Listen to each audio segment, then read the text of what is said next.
ৰংজুলীৰ ৰাজেশ্বৰ ৰাভাদেৱৰ স্মৃতি চাৰণ সভা বহুমুখী প্ৰতিভা সম্পন্ন তথা এক মহান ব্যক্তিত্বৰ অধিকাৰী প্ৰয়াত ৰাজেশ্বৰ ৰাভাদেৱৰ এক স্মৃতি চাৰণ সভা গাম্ভীৰ্যপূৰ্ণভাৱে আজি গোৱালপাৰা জিলাৰ ৰংজুলীৰ মহাজনপাৰাত অনুষ্ঠিত কৰা হয়। জানিব পৰা মতে যোৱা 1 এপ্ৰিল তাৰিখে বিশিষ্ট নাট্যকাৰ কবি সাহিত্যিক ৰাজেশ্বৰ ৰাভাদেৱৰ বাৰ্ধক্যজনিত কাৰণত ৮৮ বছৰ বয়সত পৰলোক প্ৰাপ্তি হয়।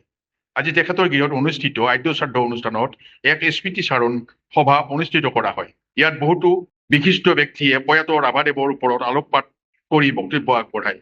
আনহাতে অজস্ৰ গুণমুগ্ধ প্ৰয়াত ৰাভাদেৱৰ বাসগৃহত উপস্থিত হৈ শ্ৰদ্ধাঞ্জলি অৰ্পণ কৰে। News desk report BN news. আজি ইয়াতে কি আছিলে?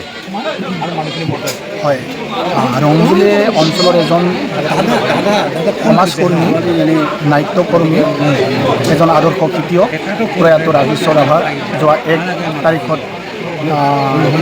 স্বৰ্গগামী হয় আৰু তেখেতে যিহেতু ৰংজুলী অঞ্চলৰ এজন প্ৰসিদ্ধ এজন ব্যক্তি আছিল। এই অঞ্চলৰ এজন সমাজকৰ্মী আছিল, নাট্যকৰ্মী আছিল, অনুষ্ঠানপ্ৰেমী আছিল আৰু তেখেতৰ বিয়োগে আমাৰ ৰংজুলী অঞ্চলত সঁচাকৈ বৰ শোকৰ চাপ পেলাইছিল আৰু তেখেতৰ যি আত্মাৰ আদ্য শ্ৰাদ্ধ আজি ইয়াত এখন স্মৃতি চাৰণ সভা অনুষ্ঠিত হৈছিল আৰু এই গোটেই জাতি বৰ্ণ ধৰ্ম নিৰ্বিশেষে ৰংজুলী অঞ্চলৰ জ্যেষ্ঠসকলে কনিষ্ঠসকলে তেখেতৰ এই আজি আদ্য শ্ৰাদ্ধৰ দিনত উপস্থিত হৈছে আৰু আজিৰ এই স্মৃতি চাৰণ সভাত তেখেতৰ বিষয়ে গুণমুগ্ধসকলে বাৰপীয়ে বক্তব্য ৰাখিছে, আলোচনা কৰিছে।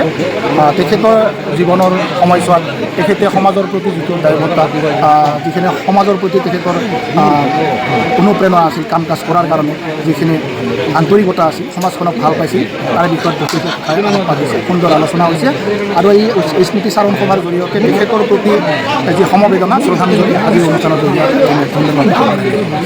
ধন্যবাদ।